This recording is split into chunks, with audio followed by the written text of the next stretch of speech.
स्वयंपाकात स्वादाची जान, डीएम मसाले तुमच्या घराची शान। छत्रपती शासन महिला गृह उद्योग कबनूर इचलकरंजी घेऊन येत आहेत अस्सल परंपरेची मराठमोळी चव म्हणजेच डीएम मसाले। मटन मसाला, चिकन मसाला, धणे पावडर, गरम मसाला, बिर्याणी मसाला, तिखट चवदार मसाले आणि चटणी म्हणजेच डीएम मसाले। तर आजच आपल्या जेवणाची रंगत वाढवण्यासाठी केमिकल विरहित डीएम मसाले, गृहिणींच्या मनातले मसाले आणि चटणी अवश्य वापरा। डीएम मसाले महिला बचत गटाद्वारे करणारे स्वच्छ माफक दरामध्ये म्हणजेच डीएम मसाले।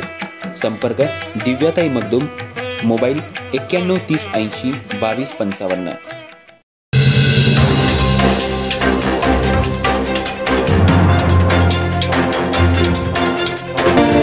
नमस्कार, मी तेजस्विनी मगदूम। एम मराठीमध्ये आपल्या सर्वांचं स्वागत आहे। पाहूया ठळक घडामोडी।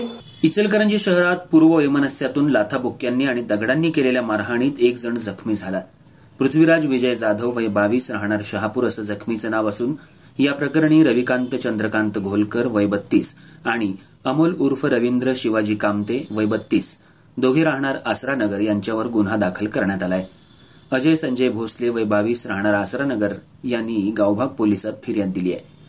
मंगळवारी दुपारच्या सुमाराला अजय भोसले, पृथ्वीराज जाधव आणि राहुल होसमणी असे तिघेजण पाटील मळा ते शहापूर रोडवरून मोटरसायकलीवरून निघाले होते। त्यावेळी आसरानगर बस स्टॉप जवळ थांबलेल्या रविकांत घोलकर आणि अमोल कामते या दोघांनी पूर्व वैमनस्यातून पृथ्वीराज याला शिवीगाळ करत रस्त्याकडेला असलेली दगडं घेऊन त्याच्यावर फेकायला सुरुवात केली। तसंच पृथ्वीराज याच्या डोक्यात आणि तोंडावर दगडानं मारून गंभीर जखमी केला। जखमी पृथ्वीराज याला अजय भोसले हा दुचाकीवरून उपचारासाठी नेत असताना बिरदेव मंदिर परिसरात पुन्हा घोलकर आणि कामते यांनी मोटरसायकल अडवत पृथ्वीराज याला लाथाबुक्क्यांनी मारहाण केली असं फिर्यादीत म्हटलंय। या प्रकरणी दोघांवर गुन्हा दाखल करण्यात आलाय। या प्रकरणी संशयित आरोपी रविकांत चंद्रकांत घोलकर आणि अमोल उर्फ रवींद्र शिवाजी कामते या दोघांना न्यायालयात हजर केलं असता न्यायालयानं 30 जून पर्यंत पोलीस कोठडी सुनावली आहे। अधिक तपास एपीआय पूनम माने करत आहेत।